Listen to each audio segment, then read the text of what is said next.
Salut à tout le monde et bienvenue sur la chaîne Investisseur Immobilier. Mon nom c'est Shirima Wamba, agent immobilier et conseiller financier en Allemagne. Sur cette chaîne, je partage avec vous mes expériences et les informations de base qu'il faut savoir pour se lancer dans l'immobilier pour ceux qui ne l'ont pas encore fait et les informations importantes pour ceux qui sont déjà investisseurs.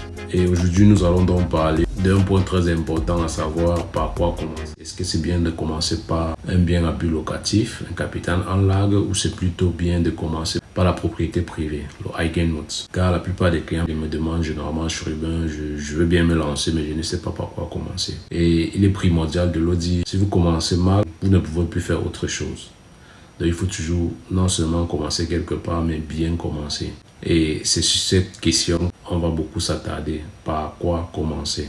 Tout d'abord, qu'est-ce que le Kapitalanlage? Le Kapitalanlage, comme le nom le dit, avant c'était considéré comme l'investissement des riches. Pourquoi? Parce qu'il fallait absolument avoir un capital que vous voulez anlegen dans l'immobilier. Vous voulez investir dans un bien à but locatif, un bien que vous achetez, vous mettez en location. Donc ça c'est le Kapitalanlage.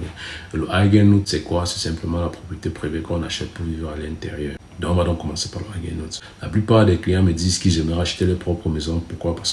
Parce qu'ils se disent, bon, la location que je paye chaque mois, est-ce que je ne peux pas plutôt investir cette location dans ma propre maison et ça m'empêche de dépenser, de donner l'argent par exemple à un bailleur pour rien? Et la réponse que je les apporte généralement, c'est vrai, tu es en train d'aider ton bailleur à financer sa maison et on peut l'utiliser certainement à bonne escient comme tu le dis, mais tout dépend de ce que tu veux. Si tu veux une seule maison par exemple, si tu n'envisages pas avoir un patrimoine immobilier, ouais, tu peux acheter ta maison dès le départ, tu vis à l'intérieur, tu t'occupes de ta famille.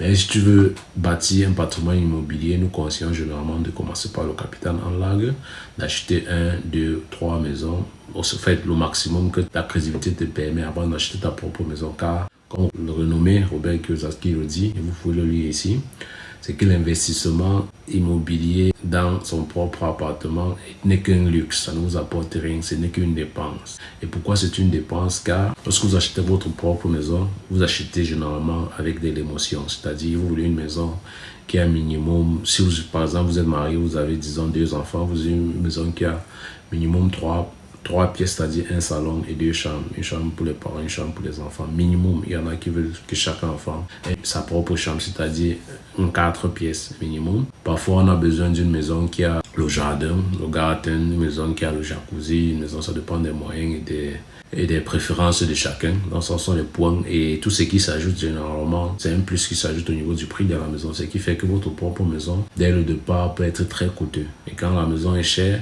disons une propriété privée dans une grande ville peut coûter, disons, entre 300 et 500 000 euros. Généralement, quand un 4 pièces, il y a dans les 100 mètres carrés avec jardin et tout ce que ça comporte, c'est généralement très cher. Et la plupart des gens même aimeraient même pas avoir juste un appartement, mais il y a des maisons. Il y a des maisons, il y a des appartements. Donc, plus l'appartement est grand, plus il est coûteux. Et certains aiment même avoir leur propre maison, c'est-à-dire une maison à peut-être 2 étages, les parents en haut, les enfants en bas, ou les chambres en haut, le salon en bas. Donc, plus la maison est grande, plus avec l'émotion, plus on veut avoir une maison qui répond à nos exigences, plus elle est chère.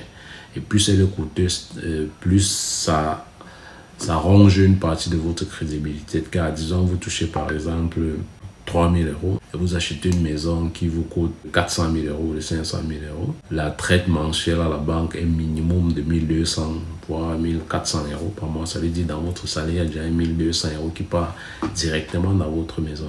Et à côté de ça, maintenant, il y a les charges de la famille. Ça, c'est si vous touchez 3 000 euros et que votre femme ne travaille pas encore. Ça fait que dans les 3 000 euros, il reste 1 600 euros pour la nourriture et les hobbies et tout. Et comme je l'ai dit dans une autre vidéo, la banque par personne dans une maison calcule en moyenne 300 euros par enfant et 500 euros par adulte. C'est-à-dire, vous et vos enfants, par exemple, vous êtes dans une maison, vous avez 2 enfants, ça veut dire, vous les parents, la nourriture, les hobbies, tout ce que ça comporte, c'est environ 1 000 euros, avec les voitures y compris. Et les enfants, 300 euros, ça veut dire c'est 1 600 euros.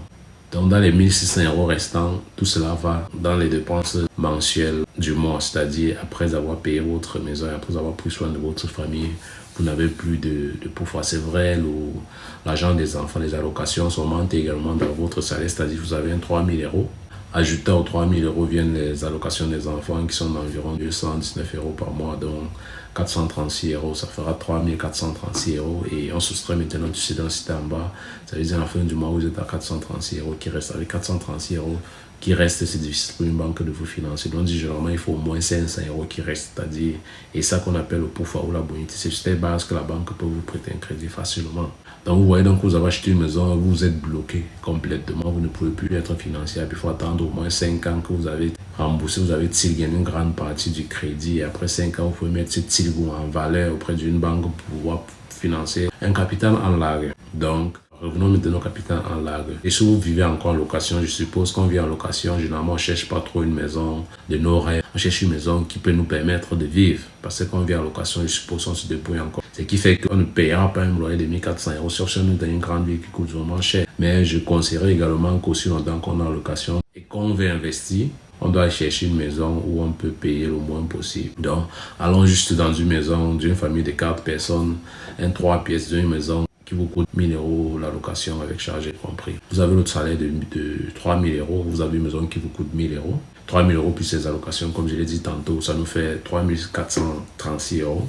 Lorsqu'on retire les 1000 euros du loyer, il reste encore 2436 euros. Lorsqu'on retire les 1600 euros de la nourriture et des objets, il nous reste encore 800 euros. Là, on est au-dessus des 500 euros de qu'on a besoin. La banque vous prêter de l'argent sans problème pour acheter un objet, voire deux biens, pour mettre en location. Mais attention, lorsque vous achetez une maison pour mettre en location, dans cette maison, là, si le locataire paye 600 euros par exemple de loyer net, c'est-à-dire, disons même 500 euros de loyer net, c'est-à-dire hormis ses charges personnelles, la banque calcule ce calmité-là également comme les allocations dont j'ai cité pour les enfants, c'est-à-dire ça vient un plus sur votre salaire de base.